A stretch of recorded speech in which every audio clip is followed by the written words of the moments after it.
Bonjour et bienvenue dans ce nouveau numéro d'Ecorama, un numéro un peu spécial puisque nous sommes ici au Palais Brongniart au Paris Investor Week. C'est un rendez-vous physique consacré à l'investissement et aussi un forum.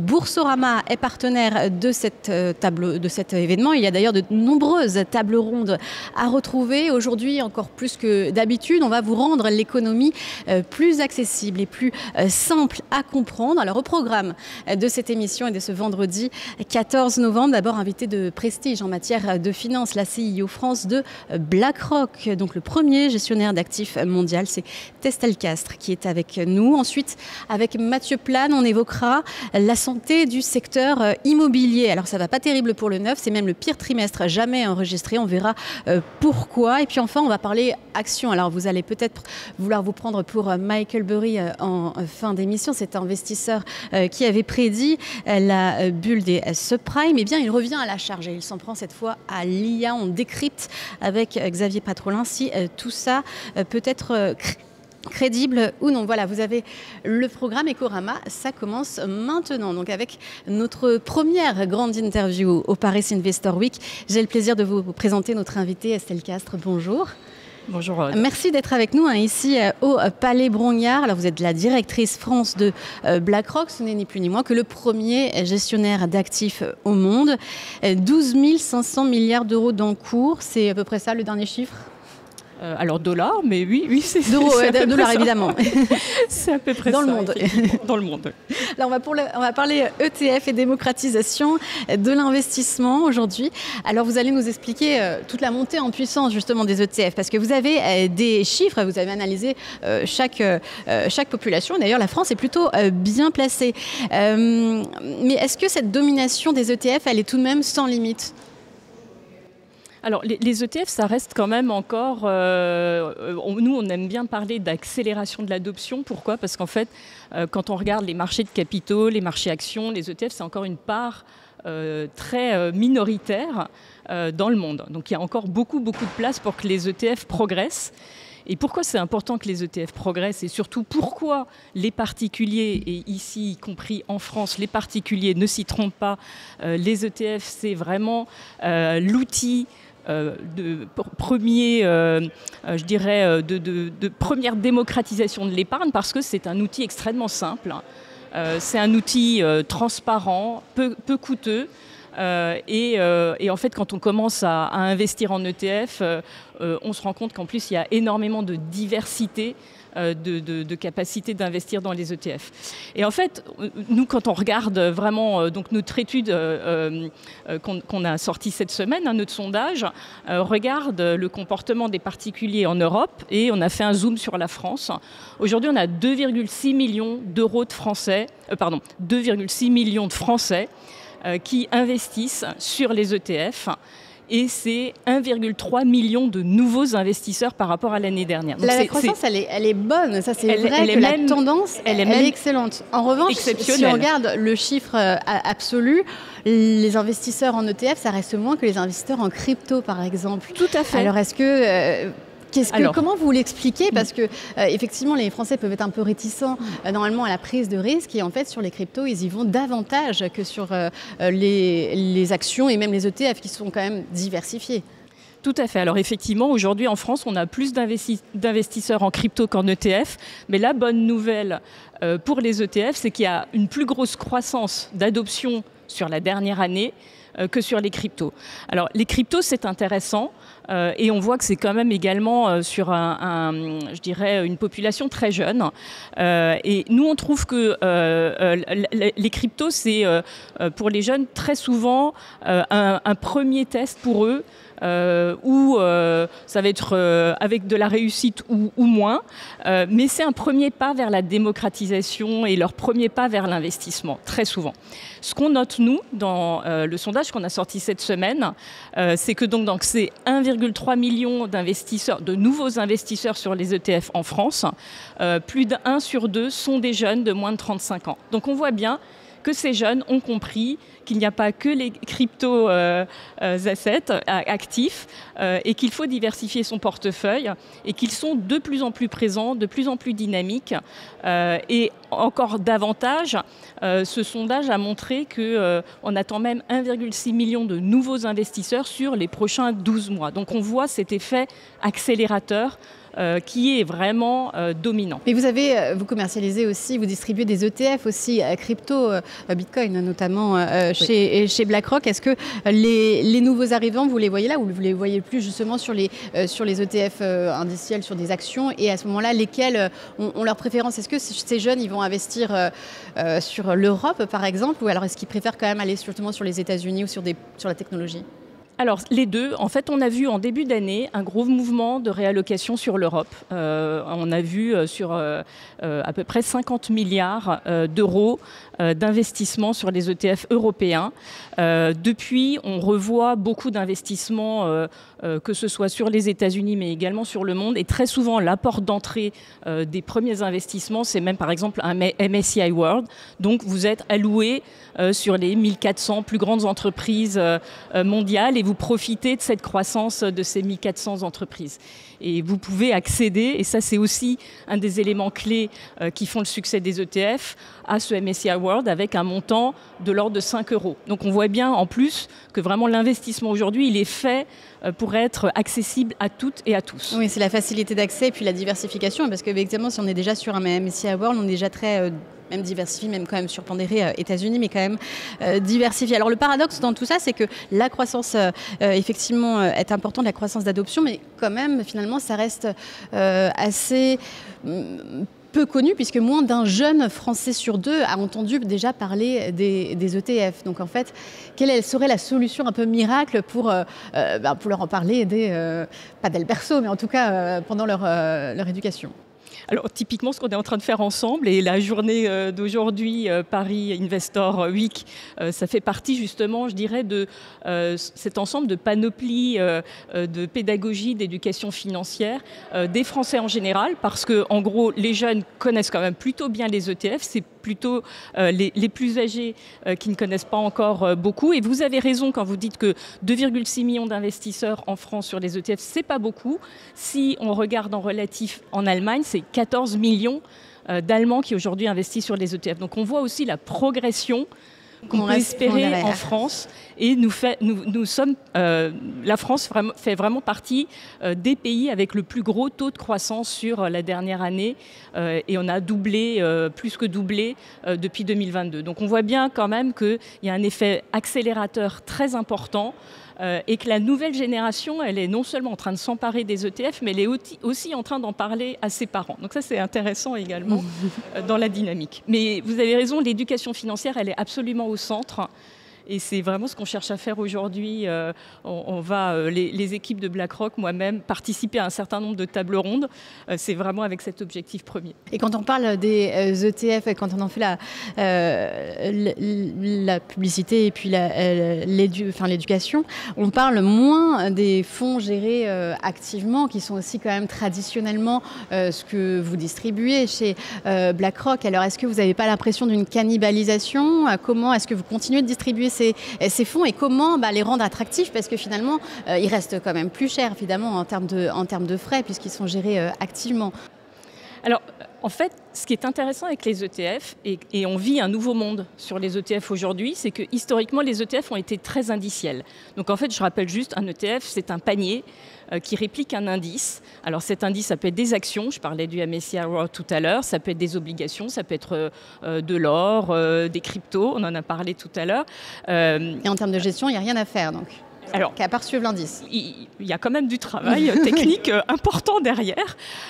Aujourd'hui, ce qui est intéressant avec les ETF, c'est que moi j'aime bien parler d'un pont. En fait, les ETF deviennent un pont entre la gestion active et la gestion indicielle, et c'est plus l'un contre l'autre, c'est l'un avec l'autre. Et vous avez vraiment le développement de plus en plus et une croissance assez forte des ETF actifs, y compris en Europe.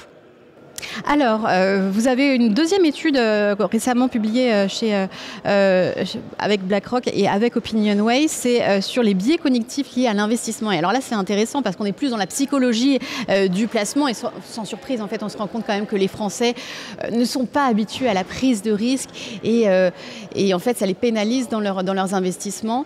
Comment vous expliquez ça et comment vous y remédiez ? Alors déjà, juste pour expliquer pourquoi est-ce qu'on fait tous ces sondages, c'est que nous, donc, notre raison d'être chez BlackRock, c'est la démocratisation de l'épargne financière. C'est vraiment justement d'aider de plus en plus de Français à investir dans leur avenir. Et leur avenir financier, de réaliser leurs projets de vie et leurs projets de long terme. Pour ce faire, en fait, nous, on cherche à comprendre tous les ans, avec un angle différent, à la fois les freins, les comportements. Et donc vous avez raison, cette année, on a vraiment axé cette étude sur les biais cognitifs, c'est-à-dire quels sont vraiment tous les freins, les craintes, et l'aversion au risque reste absolument dominante. Ce qui est aussi intéressant dans ce sondage, c'est que finalement, 8 Français sur 10 se reconnaissent avoir des biais quand ils investissent, ou même quand ils n'investissent pas. Et le premier, effectivement, c'est l'aversion au risque. Alors, on en a parlé tout à l'heure. Hein. L'éducation financière, elle est absolument primordiale. Nous, BlackRock, on travaille avec l'ensemble de nos partenaires, dont notamment Boursorama et Boursobank, pour cette pédagogie et faire comprendre que c'est important de participer à ces marchés de capitaux pour pouvoir en bénéficier. Les autres gros biais qu'on a notés dans l'étude, c'est notamment par exemple le biais de familiarité. Vous parliez tout à l'heure d'immobilier, quelqu'un qui va avoir l'habitude de ne faire que de l'immobilier parce qu'il se sent à l'aise dans cette classe d'actifs, mais du coup il a un patrimoine qui n'est absolument pas diversifié. Un autre gros biais qui est très souvent présent chez les femmes particulièrement, c'est le biais de suivisme. C'est-à-dire, je vais aller demander à mon conjoint, mon partenaire ou à mon père comment il investit et puis du coup, je vais faire la même chose. Sauf que ce n'est pas forcément adapté parce que pour une jeune femme qui va avoir 35-40 ans, parler à son père qui lui en a 60-65, ce n'est pas les mêmes objectifs de vie, ce n'est pas les mêmes horizons d'investissement. Et donc là, on voit bien que ces biais, d'abord, c'est important de comprendre ces biais cognitifs, donc d'en prendre conscience quand on investit et justement de prendre du recul.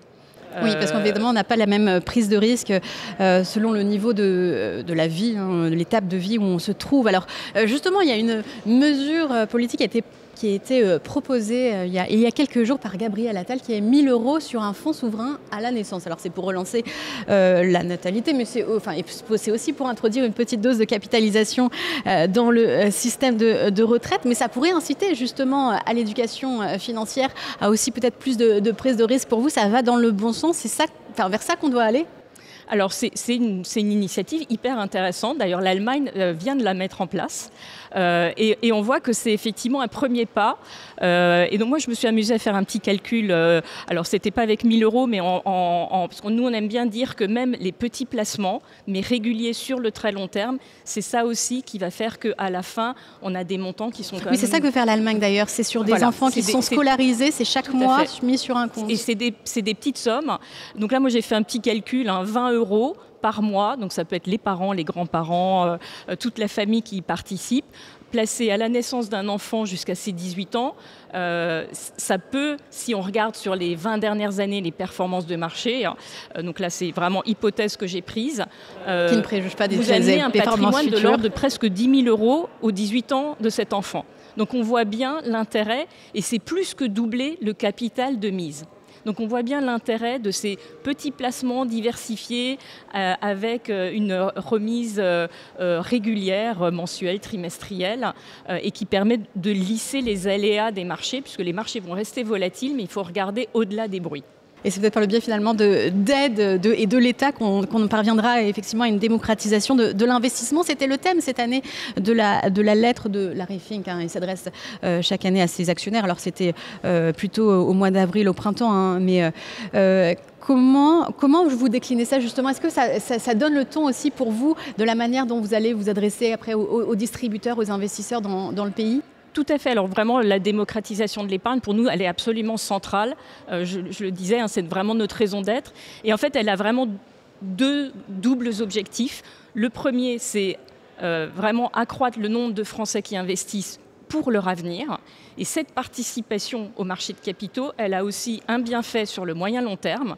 c'est de développer, de dynamiser un marché de capital européen plus fort et en croissance. Ça, évidemment, c'est ce que poussent aussi les autorités européennes.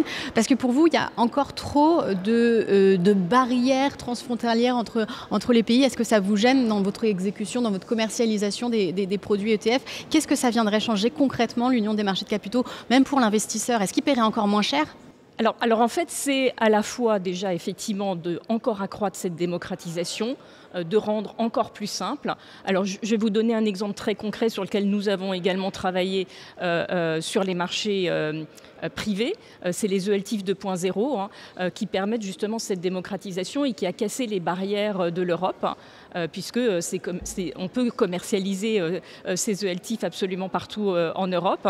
Et de l'autre côté, c'est également accroître l'offre et les secteurs d'investissement en Europe. Donc on voit bien le double bénéfice de cette démocratisation de l'investissement auprès des Français et des Européens. Et la démocratisation de l'investissement, est-ce que c'est aussi rendre cet investissement utile aux grandes transitions? Alors, il y a la transition environnementale. Alors, il y a pu y avoir quelques polémiques, notamment par rapport à BlackRock qui a moins voté des engagements et des mesures pour des politiques environnementales lors des assemblées générales que précédemment. Comment vous expliquez ça? Est-ce que c'est un paradoxe? Parce que c'est un paradoxe en l'occurrence, parce que quand on lit Larry Fink, on voit qu'évidemment c'est quelque chose vers lequel il veut aller. Il n'est pas climato-sceptique.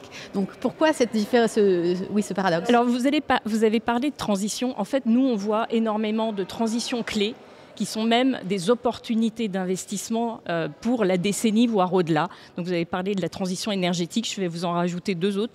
Démographie, digitalisation, l'intelligence artificielle avec la robotisation. Toutes ces transitions, elles apportent d'un côté des risques, mais des opportunités. Nous, en fait, on a une conviction très forte sur la transition énergétique. On vote moins aujourd'hui. Pourquoi? Parce qu'en fait, les entreprises sont déjà sur ce cheminement de la transition. Oui, mais est-ce que ce n'est pas le rôle justement du plus gros gestionnaire d'actifs de leur dire allez-y, elles font déjà beaucoup d'efforts, donc en fait, elles continuent de toute façon dans ce chemin et il y a énormément de transitions à accompagner aujourd'hui. Et c'est vraiment aussi ça qui est important dans un portefeuille équilibré, diversifié pour nos clients, c'est qu'ils puissent bénéficier de toutes ces transitions.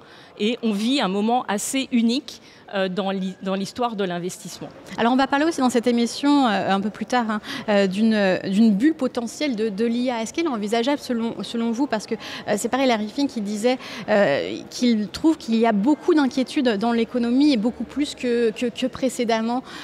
Comment ça se traduit? Est-ce que vous êtes justement chez BlackRock plus précautionneux sur plus de couverture peut-être même dans les produits? Alors en fait, sur l'intelligence artificielle directement, pour nous, c'est un des axes d'investissement importants, que ce soit sur les actifs liquides, actions, mais également sur les marchés privés, qui explique également l'acquisition de Global Infrastructure Partners l'année dernière. C'est dans les infrastructures, il y a énormément de besoins d'investissement du fait de l'intelligence artificielle. Je le disais tout à l'heure, c'est ce que nous on appelle ces méga-forces. Elles apportent des opportunités d'investissement, mais elles embarquent également des risques. Et c'est là où, effectivement, un acteur majeur comme BlackRock regarde constamment. Nous, vraiment, je dirais que BlackRock est né de cette optimisation du couple rendement-risque. Donc on regarde constamment et on réévalue les risques des portefeuilles de nos clients.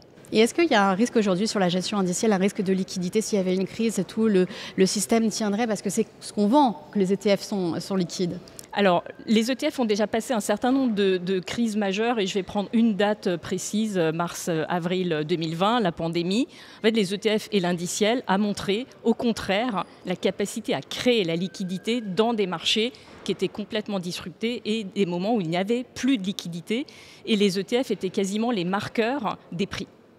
Donc ça peut aussi accentuer au contraire la volatilité. C'est aussi ce qu'on dit aujourd'hui, que la volatilité sur les marchés est accentuée parce que à chaque fois les algorithmes doivent adapter leurs investissements à la composition des indices. Des ETF. Alors, en fait, quand vous regardez les marchés de capitaux aujourd'hui, l'indiciel reste minoritaire Marginal par rapport encore à la gestion active dans le monde. Un mot de la France, parce que quand même vous êtes directrice France de BlackRock et évidemment il se passe beaucoup de choses et on est en plein débat budgétaire. Mais pour vous, la France est-elle en train de perdre son attractivité quand on ne cesse de parler de taxation des hauts patrimoines, justement de pointer du doigt alors l'investissement improductif, ça ne mettait pas d'ailleurs dedans les portefeuilles actions, mais certains politiques, en faisant la promotion de la mesure, l'ont mise dedans. Alors pour vous, est-ce qu'on n'est pas en train en fait de se tirer une balle dans le pied? Alors déjà, nous, chez BlackRock, la France est très important. C'est vraiment une zone de croissance et une zone d'investissement. Nous sommes en France depuis 19 ans. L'année prochaine, on fêtera nos 20 ans. On est là depuis longtemps. On a passé, je dirais, un certain nombre de cycles. On investit beaucoup en France. On est net importateur d'investissement en France. On investit 240 milliards d'euros.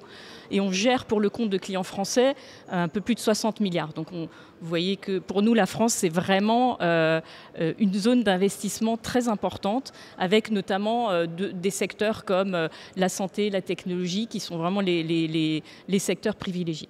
20 ans donc l'année prochaine. Merci beaucoup Estelle Castres, donc directrice générale France de BlackRock. Merci de nous avoir passé visite ici au Paris Investor Week. Alors effectivement, je vous laisse céder votre place à notre prochaine invitée.